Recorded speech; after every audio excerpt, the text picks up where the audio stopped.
হারের ভয়ে এখন মরিয়া হয়ে উঠেছে শাসক দল। তারা এখন শেষ চেষ্টা হিসেবে বেছে নিয়েছে ইভিএম। ইভিএমকে কেন্দ্র করে ভোটের দিন একটা গন্ডগোল পাকানোর আশঙ্কা রয়ে যাচ্ছে। আজকে সেই বিষয়টাই নিয়ে আপনাদের সঙ্গে আলোচনা করব। নমস্কার, আমি প্রদীপ দাস, আর আপনারা দেখছেন দেশপ্রেমিকদের চ্যানেল আমাদের ভারত।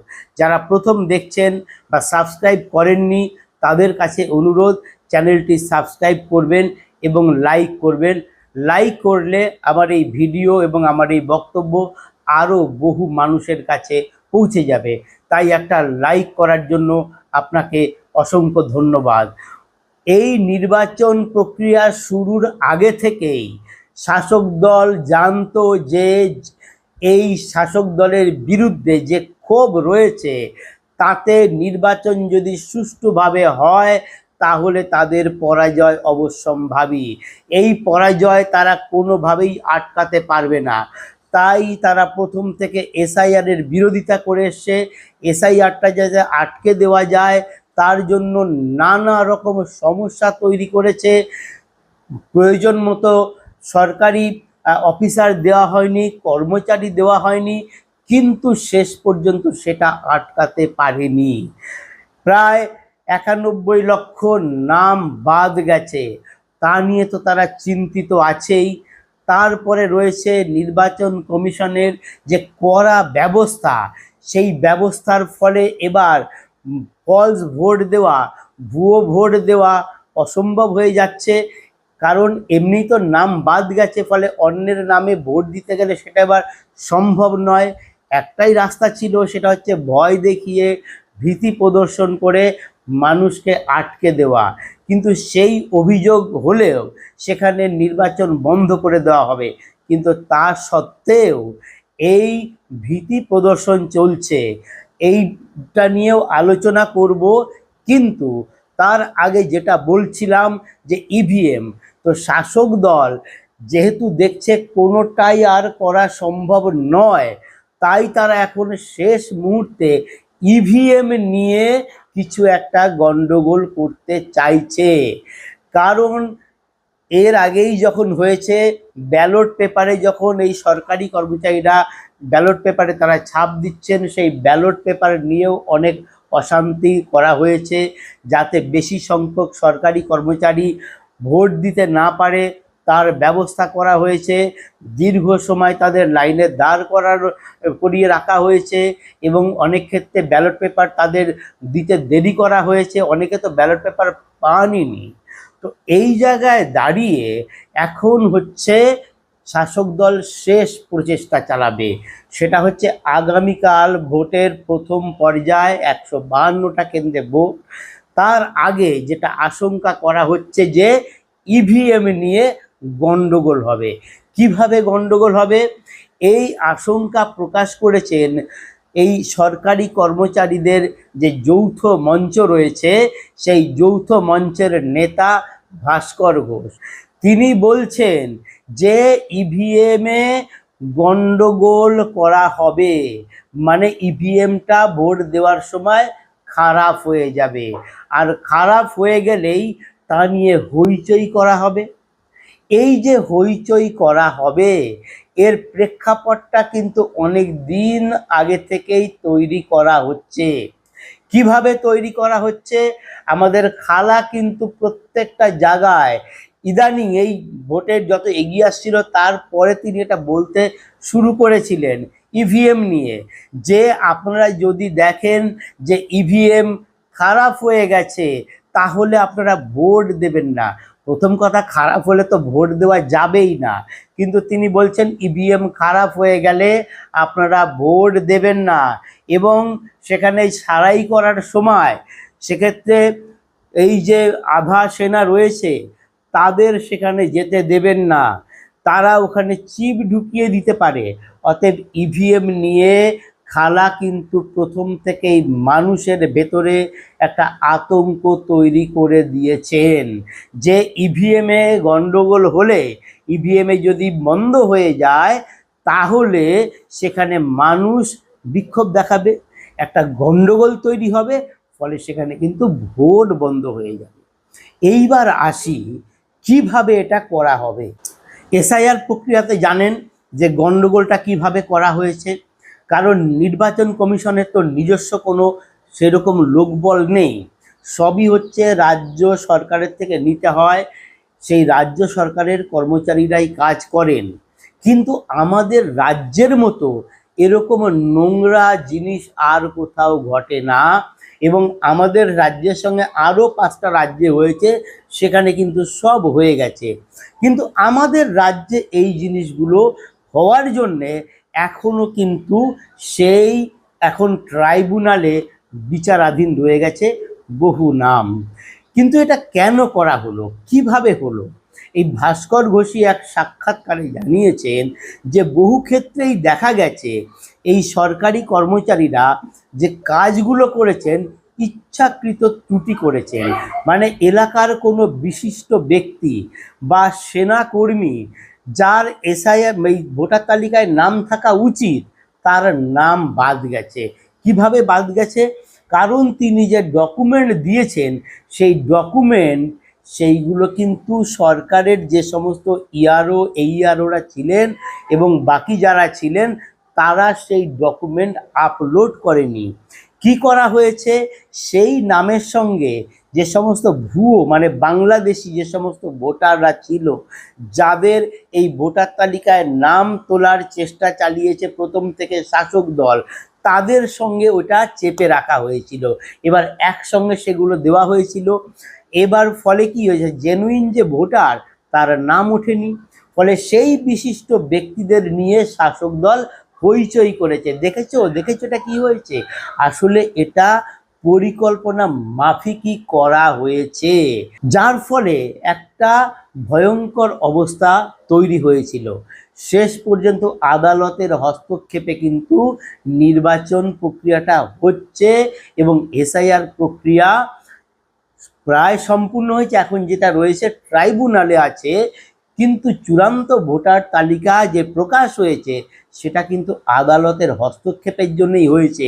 না হলে এই বিষয়টা ভয়ঙ্কর জায়গায় চলে যেত, শাসক দল নিয়ে যেত এবং শেষ পর্যন্ত তাদের লক্ষ্য ছিল হচ্ছে সেই পুরনো তালিকা, যে মৃত ভোটার স্থানান্তরিত ভোটার তাদের নিয়েই যে তালিকাটা, সেই তালিকাতে ভোট দিতে বাধ্য করত। সেটা হতো কিনা পরের বিষয়, কিন্তু ওই যে সরকারি কর্মচারীরা যারা এই এসআইআর প্রক্রিয়াটাকে বানচাল করার চেষ্টা করেছিল, তারাই কিন্তু এই যে নির্বাচনের দিন যে কাজ হবে, যেটা আজ থেকে শুরু হয়েছে, ইভিএম দেওয়া বাকি সমস্ত জিনিসপত্র তারা নিয়ে যাচ্ছে, সেইগুলো যে নেবে সেই জায়গাতেই কারচুপিটা হতে পারে। কীরকম কারচুপি? সেটা হচ্ছে এই ইভিএমে এমন কিছু করে রাখা হবে যাতে ইভিএমটা ভোট দিতে দিতে হঠাৎ খারাপ হয়ে যায়। কারণ এটা টোটালটাই তো সরকারি কর্মচারীরা করছে, এই যে কাজগুলো করে ইভিএম সারাই করা, ঠিক করে দেওয়া, এগুলো তো সরকারি কর্মচারীরাই করবেন। তো তারা তো রাজ্য সরকারের কর্মচারী। তো সেক্ষেত্রে ভাস্কর ঘোষ সম্প্রতি এক সাক্ষাৎকারে জানিয়েছেন যে এই কাজগুলো করে দেওয়া হবে, ফলে ভোট চলাকালীন বিভিন্ন জায়গায় এমনকি হয়তো ব্যাপক হারে দেখা যাবে যে ইভিএম খারাপ হয়ে গেছে। তখন সরকার পক্ষের থেকে হইচই করা হবে, সেই এলাকাতে গন্ডগোল পাকানো হবে, পুরো ভোট প্রক্রিয়াটা হয়তো বানচাল হয়ে যেতে পারে। এবং সেটা করা হতে পারে সেই সব জায়গাতে যেখানে শাসক দল বিপদে পড়তে পারে, যেখানে বিরোধীদের এগিয়ে থাকার সম্ভাবনা থাকছে, সেই সমস্ত কেন্দ্রেই করা হবে। তার একটা প্রমাণ কিন্তু আজকে পাওয়া গেছে, সেটা হচ্ছে মুর্শিদাবাদের বেলডাঙ্গা এবং রানীনগর। সেখানকার যে সমস্ত ভোট কর্মী তারা কিন্তু আজকে বিক্ষোভ দেখিয়েছে, কারণ ভোটের জন্য এই সমস্ত কর্মচারীদের, সরকারি কর্মচারীদের যারা এখন ভোট কর্মী, তাদের 2100 করে টাকা দেওয়ার কথা। অনেক জায়গাতেই সেখানে হয়েছে, সেই বেলডাঙ্গা তাদের মাত্র 1700 টাকা দিয়েছে। আবার রানীনগরে দেখা যাচ্ছে সেখানে তাদের টাকাই দেওয়া হয়নি। এই দুটো কেন্দ্রে কিন্তু জনতা উন্নয়ন যে পার্টি হুমায়ুনের দলের প্রার্থী দিয়েছে, সেক্ষেত্রে তৃণমূল বিপদে পড়তে পারে। সেখানে কিন্তু ভোট কর্মীদের এরকম হেনস্থা করা হয়েছে। ফলে বিভিন্ন জায়গাতেই এইভাবে এই কাজগুলো করা হবে। মূল লক্ষ্য হচ্ছে ভোট প্রক্রিয়াটাকে বানচাল করা, শাসক দল যেখানে হারতে পারে সেই এলাকাতে সমস্যা তৈরি করা, যাতে সাধারণ মানুষ ভোট দিতে না পারে, তারা বিরক্ত হয়ে চলে যায়। কারণ যখন এই ইভিএম আবার নতুন ইভিএম আসবে, কারণ মুখ্যমন্ত্রী বলে দিয়েছেন যে নতুন মেশিন দিতে হবে, তাহলে আগে যতজন ভোট দিয়েছে পুরোটাই বাতিল হয়ে যাবে। আবার নতুন মেশিন এলে সেই মানুষটি আবার লাইন এসে দাঁড়াবে। ফলে এই চেষ্টা রয়েছে। পাশাপাশি কিন্তু ভীতি প্রদর্শনটাও চলছে। একটা ভিডিও ভাইরাল হয়েছে বীরভূমের লাভপুরের তৃণমূল নেতা ডালিম শেখ হুমকি দিচ্ছে না যে অন্য দলে ভোট দিলে তাকে কুচি কুচি করে কেটে ফেলা হবে। যদিও সেই নেতাকে অ্যারেস্ট করেছে পুলিশ, কিন্তু এর পরেও কি আমরা চুপ করে থাকব যে এই যদি পরিবর্তন না হয় তাহলে আমাদের কি অবস্থা হবে? প্রধানমন্ত্রী এবং স্বরাষ্ট্রমন্ত্রী তো বারবার বলেছেন পশ্চিমবঙ্গের যে আইডেন্টিটি সেটাই নষ্ট হয়ে যাবে। স্বরাষ্ট্রমন্ত্রীর আগেই বলেছেন পশ্চিমবঙ্গের বিভিন্ন জায়গায় বাংলাদেশিরা ঘাঁটি তৈরি করেছে, সেখান থেকে হিন্দুদের বলতে গেলে পালাতে বাধ্য করা হচ্ছে। এমনকি সেখানকার যে ভাষা, সেখানকার যে সংস্কৃতি, সেটা পাল্টে যাচ্ছে। আর একদিন হয়তো আমাদের এখান থেকে পালিয়ে যেতে হবে। তো বীরভূমের মতো জেলাতেও সেখানকার লাভপুরে তৃণমূল নেতা ডালিম শেখ হুমকি দিচ্ছে যে তৃণমূলের বিরুদ্ধে ভোট দিলে তাকে কুচি কুচি করে কেটে ফেলা হবে। এবং এই যে ব্যাপারটা, এই ভীতি প্রদর্শন কিন্তু সব জায়গা হচ্ছে না, এগুলো একটা জায়গায় হচ্ছে এবং তারপরে সেটাকে ছড়িয়ে দেওয়া হচ্ছে যাতে মানুষের মধ্যে একটা ভয়ের বাতাবরণ তৈরি হয়। এই প্রাক নির্বাচনী যে সভা গেছে, প্রচার গেছে, তাতে কিন্তু কোনো সমস্যা হয়নি, কিন্তু শেষ দিনে একেবারে একটা মারাত্মক ঘটনা ঘটিয়ে দিল। সেটা হচ্ছে দাঁতনে, পশ্চিম মেদিনীপুরের দাঁতনে কালকে বিজেপির যে প্রার্থী ছিলেন অজিত জানা, তার যে র্যালি ছিল, বাইক র্যালি, সেই বাইক র্যালিতে কিন্তু হামলা চালানো হয়েছে। 70-80টা বাইক ছিল, সেই বাইক রাস্তার উপরে ফেলে পালাতে বাধ্য হয়েছেন বিজেপি কর্মী সমর্থকরা। 40 জনের ওপর আহত হয়েছেন, বাইক জ্বালিয়ে দেওয়া হয়েছে, ভাঙচুর করা হয়েছে। কারণ এটা হচ্ছে শেষ মুহূর্তে বিজেপি কর্মীদের মনে, বিরোধীদের মনে একটা ভীতির প্রদর্শন করা, ভয় ধরিয়ে দেওয়া। কারণ পুলিশের অনুমতি ছিল, পুলিশ তো সঙ্গে থাকারই কথা, কিন্তু তা সত্ত্বেও এই হামলা চালানো কি করে অতর্কিতে হামলা চালানো হয়েছে। তার মানে এটা পরিকল্পনা মাফিক এই হামলাটা হয়েছে। এবং ক্যানিংয়ে আইএসএফ প্রার্থীর সেই গাড়িতেও হামলা চালানো হয়েছে। এইরকম কিছু কিছু জায়গায় একটু হামলা করে মানুষের মনে একটা ভীতি প্রদর্শন করতে চাইছে। কারণ নির্বাচন কমিশন যেটা করেছে সেটা হচ্ছে ভয়শূন্য পরিবেশ তৈরি করা। সেই জায়গাতে দাঁড়িয়ে শাসক দল এই কাজটা কিন্তু এখনো করছে, সব জায়গাতে পারছে না, পারবেও না, কিন্তু অনেক পরিকল্পনা করে তারাই করছে। শাসক দলের পক্ষ থেকে জানানো হয়েছিল না, শাসক দলের সেই ঢেরেকই বলবো, তার কারণ এই ঢেরেক এত বড় মহান যে তিনি আমাদের শিখিয়েছেন, তিনি শিক্ষিত যে স্বরাষ্ট্রমন্ত্রী অমিত শাহকে তিনি অমিত বলবেন আর প্রধানমন্ত্রী নরেন্দ্র মোদীকে তিনি নরেন্দ্র বলবেন। তাই ওই ডেরেকই বলবো আমরাও, সেই ডেরেক বলেছে যে আগামী 150 ঘন্টার মধ্যে বড় কিছু ঘটতে পারে, বলেছিল না? দুদিন পার হয়ে গেছে, তো সেই সময়ের মধ্যেই কিন্তু দাঁতন এটা ঘটলো। আমি বলেছিলাম না, এরা যা বলে তার উল্টোটা হয়।